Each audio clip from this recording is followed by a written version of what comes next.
ada mukmin, ada muslim. Bedanya apa?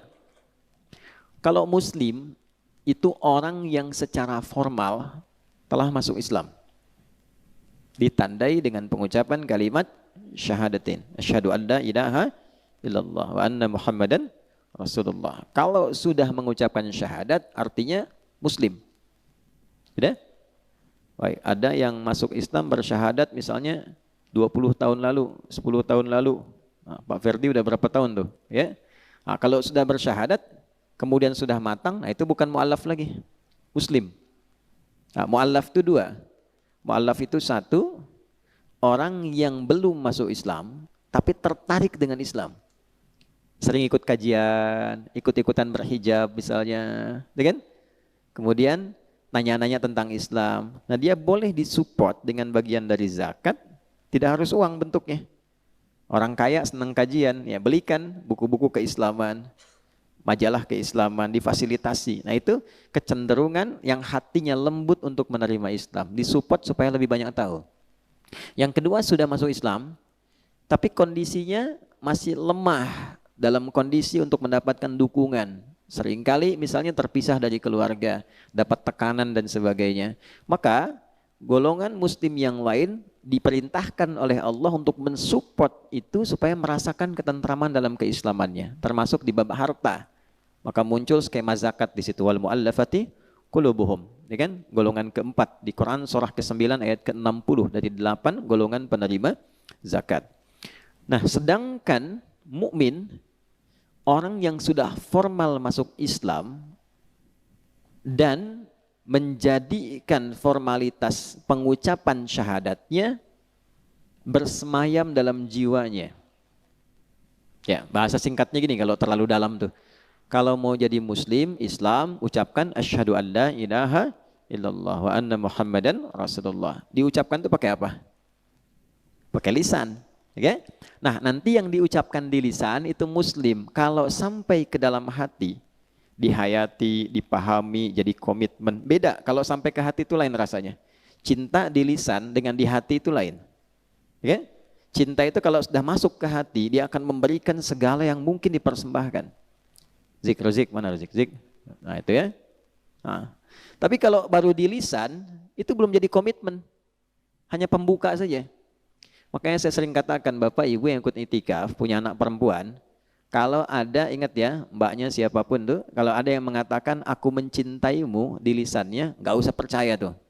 Ya, katakan padanya, buktikan cintamu dengan menuliskan nama kita di buku pernikahan kita berdua.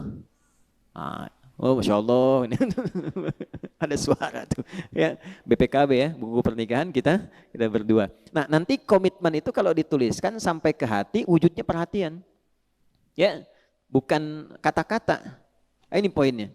Nah, mukmin juga begitu. Kalau sudah sampai ke dalam jiwanya, nanti komitmen beriman ini dibuktikan dalam ekspresi keseharian. Melihatnya pakai imannya, mendengar pakai imannya, sampai melangkah pakai imannya. Itu komitmen. Itu bedanya beriman dengan berislam. Ada kasus begini, sebelum ke sini ya. Ini kasusnya tentang kasus bansos di era Nabi. Jadi dulu sudah ada persoalan bansos itu. Kenapa senyum nih? Ya. Jadi di Quran surah ke-49 ayat 14.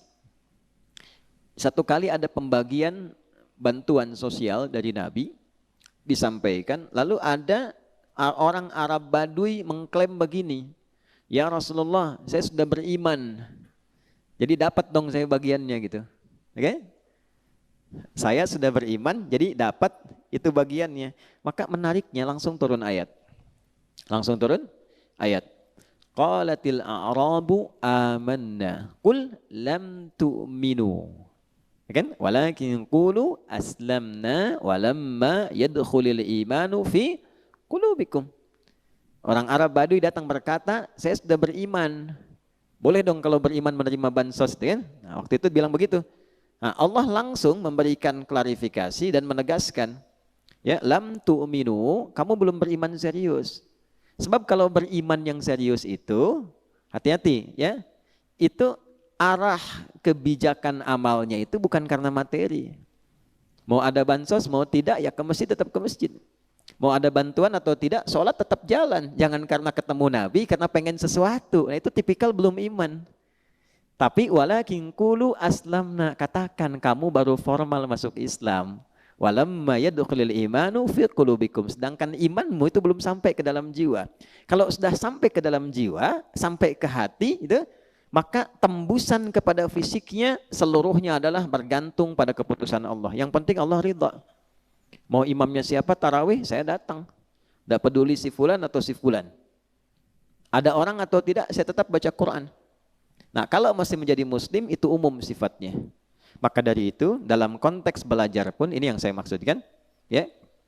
Tipikal orang beriman sekali lagi memulai sesuatu dengan menambahkan pengetahuan terlebih dahulu. Itu kesimpulan yang pertama. Insan beriman senantiasa membekali dengan ilmu sebelum menjalani aktivitas apapun yang akan dikerjakan.